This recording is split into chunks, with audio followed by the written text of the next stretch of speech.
오늘은 마침내 오실 왕이라는 제목으로 함께 말씀을 나누겠습니다. 우리 성도님들 혹시 해피엔딩 좋아하시나요? 네, 드라마나 영화에서 보면은 주인공이 수많은 여러 위기를 넘기고 마지막 장면에 이제 미소를 지으면서 걷는 모습, 행복하게 뭐 같이 연인끼리 걷는다거나 그런 모습들.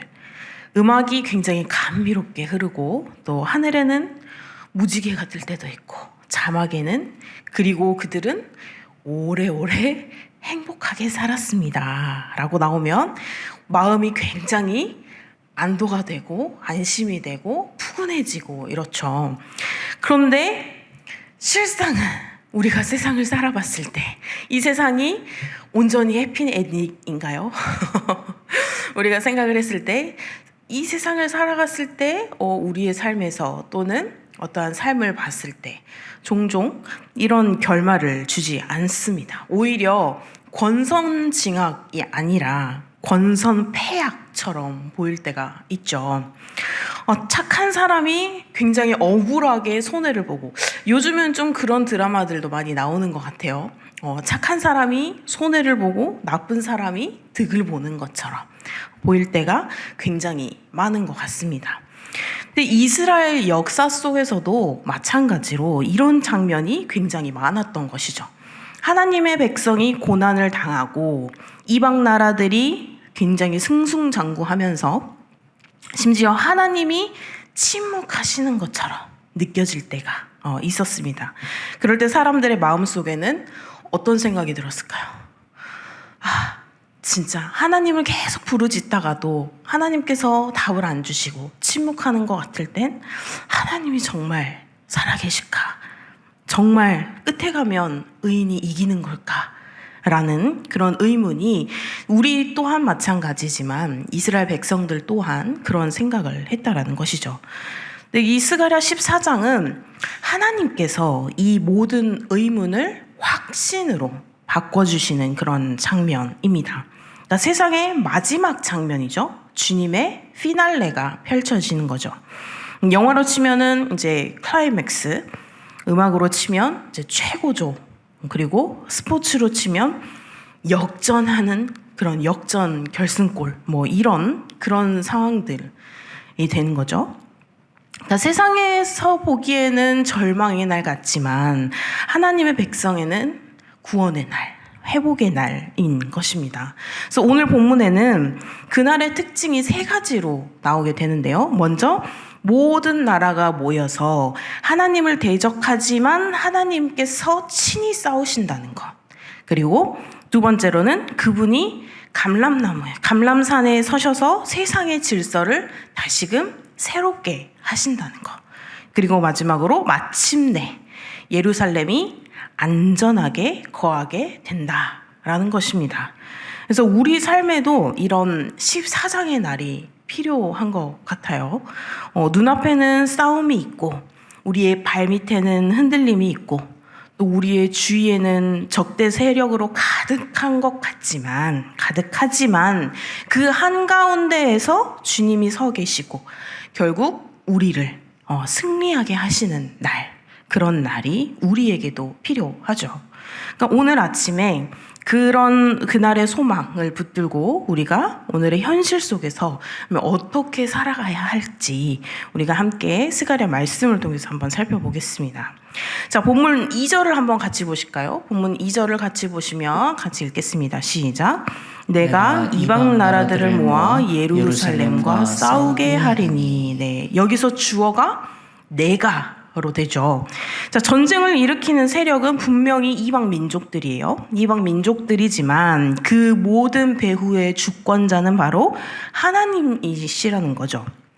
그러니까 인간의 눈에는 우연과 또 정치적인 사건으로 보이는 이 모든 일들이 하나님의 시각에서는 역사적인 섭리 안에서 진행되고 있는 것입니다.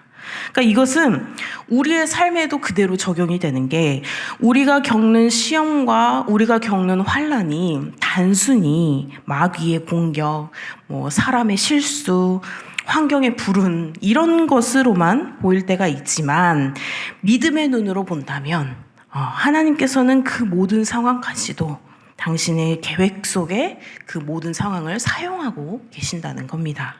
그래서 욥기 1장에서 사탄이 이제 욥을 시험을 했죠. 욥을 시험을 했지만 그 시험의 경계선을 정하신 분이 바로 하나님이십니다. 우리 욥기 2장 6절 한번 같이 읽겠습니다. 시작.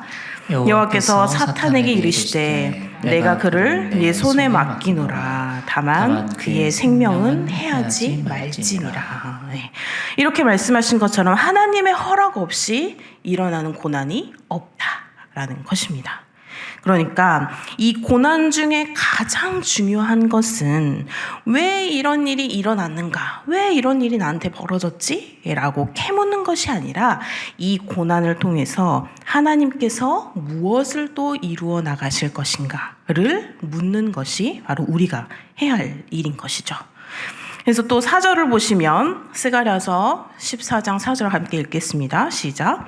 그날에 그의 발이 예루살렘 앞 곧 동쪽 감람산에 서실 것이요. 네. 감람산은 예수님의 사역과 굉장히 깊은 관련이 있는 곳이죠. 겟세마네 기도도 그리고 승천 사건도 이곳에서 일어났는데 이 사도행전 1장에서 예수님은 승천하시기 전에 제자들에게 너희가 본 그대로 다시 오시리라라는 약속을 남기셨습니다. 스가랴의 예언은 바로 그 약속이 성취되는 그런 장면인 것이죠. 그래서 그날 감람산은 동서로 갈라져서 큰 골짜기를 만들고요. 백성들은 그 길을 따라서 이제 도망하게 됩니다. 이것이 하나님의 구원의 역사 중 하나라는 것입니다. 그러니까 홍해가 갈라져서 이 이스라엘 백성이 건넜던 것처럼, 그리고 주님이 서시면 없는 길이 생기고 막힌 길이 열리는 상황들이 벌어지죠. 그래서 예레미야 32장 27절을 같이 보겠습니다. 시작. 나는 여호와요 모든 육체의 하나님이라 내게 할 수 없는 일이 있겠느냐. 네, 아멘. 사랑하는 성도님들, 우리가 절망하는 그 순간은 우리가 봤을 때 우리의 길이 보이지 않을 때, 그렇죠? 우리가 무언가를 하고 있는데 정말 이거는 끝이 보이지 않고 내 앞에 이게 정말로 마지막이 있을까? 정말로 이게 해결책이 있을까? 이렇게 내가 봤을 때 이 상황이 도저히 끝날 것 같지 않은 그런 막막함, 거기에 두려움, 그런 것들이 있지만 신앙은 길이 보이기 때문에 가는 것이 아니죠. 길이 보이기 때문에 가는 것이 아니라 길이 없어도 하나님께서 우리와 함께 하시기에 걷는 길인 줄 믿습니다. 그래서 우리의 인생의 그 감람산 순간순간마다 주님이 서셔서 길을 내시는 것을 우리 또한 보게 될 줄 믿습니다. 그래서 이 6절, 7절을 보시면 또 독특한 표현을 사용을 하는데요. 오늘 말씀 6절, 7절입니다. 함께 읽겠습니다. 시작. 그날에는 빛이 없겠고 광명한 것들이 떠날 것이라. 여호와께서 하시는 한 날이 있으리니 낮도 아니요 밤도 아니라 어두워 갈 때에 빛이 있으리로다. 아멘. 네, 이것은 바로 하나님께서 주시는 영적 반전입니다.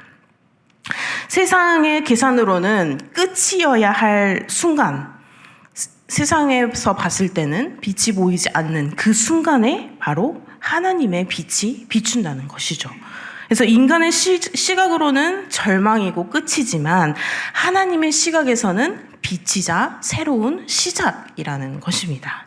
그래서 우리가 요한복음 8장 12절을 같이 읽겠습니다. 시작. 예수께서 또 말씀하여 이르시되 나는 세상의 빛이니 나를 따르는 자는 어둠에 다니지 아니하고 생명의 빛을 얻으리라. 아멘. 네, 우리의 구원은 단지 죄 사함만이 아니라 어둠 속에서 바로 이 하나님의 빛을 보게 되는 것입니다. 그래서 혹시 지금의 삶이 영적으로 캄캄하게 느껴지시는지요? 예배의 자리, 기도의 자리를 놓치지 않으시기를 바랍니다. 그러면 이런 우리의 상황 가운데서도 하나님의 빛은 이 말씀과 성령을 통해서 반드시 우리를 비춰 주실 것입니다. 자, 그리고 마지막에 11절은 이렇게 이야기를 합니다. 우리 같이 읽겠습니다. 시작. 사람이 그 가운데 살며 다시는 저주가 있지 아니하리니 예루살렘이 평안히 서리로다. 네, 예루살렘이 평안히 서리로다. 전쟁이 끝나면 여러분 어때요? 좀 상황은 어수선하겠지만 그래도 전쟁 때보다는 훨씬 평화가 찾아오겠죠. 근데 이 평화는 정치적인 안정이 아니라 하나님의 통치가 이루어지는 바로 샬롬을 의미합니다. 그러니까 죄와 사망이 완전히 제거되는 상태, 그러니까 하나님과의 관계가 완전히 회복된 상태를 말하는 것이죠. 그래서 요한계시록 21장 4절의 약속이 이거하고 연결이 되는데요. 함께 읽겠습니다. 모든 눈물을 그 눈에서 닦아주시니 다시는 사망이 없고 애통하는 것이나 곡하는 것이나 아픈 것이 다시 있지 아니하리니 처음 것들이 다 지나갔음이로라. 아멘. 네, 이 약속은 우리가 지금 붙들어야 할 소망입니다. 사랑하는 성도님들, 오늘 우리의 현실이 여전히 전쟁 같을지라도, 가정에서 가족들과 함께 전쟁 같을지라도, 또는 회사에서 여러 가지 상황들이 전쟁 같을지라도 하나님의 마지막 장면은 결국 무엇이죠? 평안, 샬롬이라는 것입니다. 이것이 우리의 위로이자 우리가 믿음으로 버틸 수 있는 원동력인 것이죠. 그러니까 오늘 본문은 우리에게 두 가지의 그림을 분명하게 보여주는데요. 먼저는 하나님이 이 세상 역사를 주권적으로 움직이셔서 반드시 심판과 구원을 이루신다는 것이고, 또 하나는 그 구원의 마지막 장면이 멸망이 아니라 평안히 서 있는 예루살렘이라는 것입니다. 그러니까 이 장면은 단지 먼 미래에만 해당되는 이야기가 아닌 것이죠. 하나님의 주권, 하나님의 임재, 그리고 어둠 가운데 빛을 비추시는 그 능력, 그리고 평안히 거하는 이 예루살렘의 모습은 오늘날 지금 우리의 삶 속에서도 이미 우리가 부분적으로 경험할 수 있는 그러한 은혜인 것이죠. 그래서 우리는 여전히 전쟁 중입니다. 그렇죠? 우리의 삶은 여전히 전쟁 중이에요.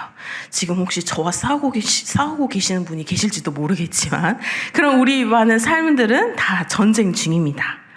영적인 싸움이 있고요. 또 삶의 여러 영역에서 우리는 도저히 우리가 해결할 수 없는 너무나 어려운, 버거운 그런 어려움들이, 그런 전투들이 많이 있을 것입니다. 그러나 그 싸움 속에서 우리 주님의 발걸음이 우리 곁에 계실 때 우리는 감람산이 갈라지듯 길이 열리고 어둠 속에서 빛을 보게 되는 것입니다. 그리고 결국에는 하나님께서 예비하신 그 샬롬의 자리로 우리를 인도하실 것입니다. 그러니까 이제 우리는 이 말씀을요, 세 가지로 우리가 적용을 해야 할 텐데, 먼저 고난 속에서 하나님의 주권을 믿으시길 바랍니다. 우리의 모든 싸움은 우리가 주관하는 것이 아니라 하나님의 손 안에 있는 것입니다. 그래서 어떠한 상황도 하나님의 허락 없이 일어나지 않는다는 것. 그리고 두 번째로, 길이 막힌 듯 보일 때 우리는 주님의 발걸음을 바라봐야 할 것입니다. 감람산이 갈라지듯, 홍해가 갈라지듯 그렇게 주님의 임재가 우리의 길을 열어주실 것입니다. 그리고 마지막으로 평안을 바라보면서 우리가 현재를 꿋꿋이 싸우면서 그 전투 속에서도 평안히 가시기를 바랍니다. 그러니까 오늘이 전쟁 같아도 하나님께서는 반드시 우리에게 평안을 주실 것을 믿고, 그러므로 오늘 하루도 이렇게 우리는 눈앞의 문제에만 시선을 고정하는 대신에 우리가 말씀 속에서 보여주신 그 마지막 장면을 우리가 붙들어야 할 것입니다. 그러니까 세상은 여전히 요동하죠. 세상은 여전히 요동하고, 세상은 여전히 우리를 유혹하고, 세상은 여전히 사람들의 말로써 우리를 흔들리게 하지만 하나님의 말씀은 절대로 변하지 않은 진리입니다. 그리고 그 말씀이 약속하신 대로 결국 우리는 하나님과 함께 안전히 거하는 그날을 분명히 맞게 될 것입니다. 사랑하는 성도님, 이 소망이 오늘 우리의 마음을 붙들고 기도의 무릎을 꿇게 하면서 또 믿음의 발걸음을 다시 세우는 그런 우리 성도님들의 힘이 되시기를 바랍니다. 그래서 그날이 오기까지 우리는 그분의 통치를 신뢰하면서 주님의 발걸음을 기다리는 사람으로 살아가시기를. 그래서 오늘 하루 또 내일 또 그렇게 하루하루 버텨나가시기를 주님의 이름으로 소망합니다. 기도하시겠습니다. 사랑의 주님, 오늘도 주님의 말씀 앞에 서 있음에 감사드립니다. 주님, 그 우리의 눈에 보이는 현실이 전쟁 같은 그런 상황 속에서도 주님의 발걸음이 그곳에 서시면 길이 열리고 또 주님의 음성이 들리면 그 어둠이 물러감을 우리가 믿습니다. 주님, 우리가 주님의 주권을 신뢰하게 하시고 끝까지 버틸 힘과 믿음을 주시옵소서. 마지막 날 온전히 주와 함께 안전히 거하는 그 평안의 날을 바라보면서 오늘 하루도 온전히 주님께 맡겨드리오니 믿음으로 오늘 하루도 살게 하여 주시옵소서. 감사드리며 예수님의 이름으로 기도드립니다. 아멘.